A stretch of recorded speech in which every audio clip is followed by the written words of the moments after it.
ভাগ্যের চাকা ঘোরাতে 2 বছর আগে ঋণ করে সৌদি আরবে পাড়ি জমিয়েছিলেন নাটোরের নলডাঙ্গার সাব্বির।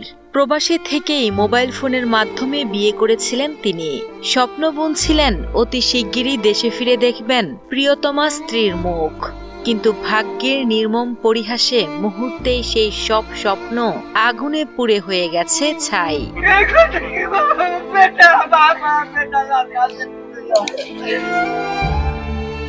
বাড়ি ঘর কিচ্ছু করতে পারিনি এখনো, তাই বিয়ে করেছে বউ স্বামী দেখতে পাইনি। ভাগ্য ফেরাতে সাব্বিরের মতো শামীম হোসেন এবং রবিউল ইসলামও ঋণ করে পাড়ি জমিয়েছিলেন সৌদি আরবে, কিন্তু পরিবারের সচ্ছলতা ফেরানোর সেই স্বপ্ন আর পূরণ হলো না। মাত্র 1 মাস বয়সী সন্তানের মুখও দেখে যেতে পারেননি শামীম হোসেন। আর সাব্বির হোসেন 2 বছর আগে বিয়ে করলেও এখনো স্ত্রীর সঙ্গে দেখা হয়নি তার। হঠাৎ এই দুর্ঘটনায় আপনজনদের হারিয়ে দিশেহারা পরিবারগুলো। এখন স্বজনদের একটাই আকুতি, দ্রুত নিহতদের মরদেহ দেশে ফিরিয়ে এনে শেষবারের মতো তাদের প্রিয়জনদের কাছে পৌঁছে দেওয়া হোক। সরকারের কাছে আমার আবেদন, আমার অনেক মরা তাজা আমার মুখে ফিরিয়ে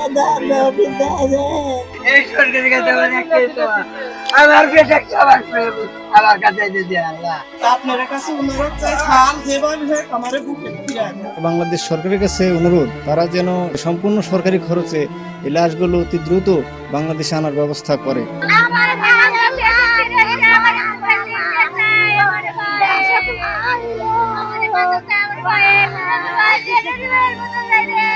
জানা যায়, রোববার সৌদির সময় দুপুর 1:30টার দিকে রিয়াদের মানফুয়া এলাকার একটি সোফা কারখানায় অগ্নিকাণ্ডের ঘটনা ঘটে। ভয়াবহ এই অগ্নিকাণ্ডে নিহত হন 17 বাংলাদেশি, যাদের মধ্যে নাটোরের নলডাঙ্গার 3 জন।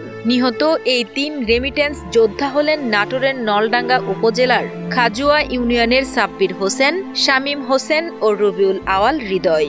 আমার ভাইটা বহু টাকা ঋণ করে গেছে, আমার 1 কাঠা জমি কিছু না, খালি ঋণের উপর আমার ভাইটা গেছে। এই এলাকার থেকে আরো 2টা ছাওয়াল গেছে, তারাও অ্যাক্সিডেন্ট হয়ে মরে গেছে। গত 4 মাস হচ্ছে যাওয়া, কিছু টাকা পয়সা দিতে পারেনি। আমরা বিশ্বাস করতে পারছি না যে হৃদয় ভাই আমাদের মাঝে নাই।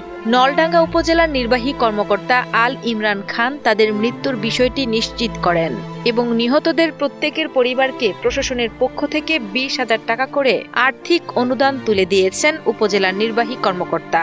আমাদের উপজেলা প্রশাসনের পক্ষ থেকে এই মুহূর্তে তাৎক্ষণিকভাবে সহযোগিতা করার সেটা আমরা করে যাব। এরপরও যদি তাদের সহযোগিতা প্রয়োজন হয় তারা আমাদের কাছে আসলে আমরা আইনানুগভাবে সেটাকে সলভ করার চেষ্টা করব।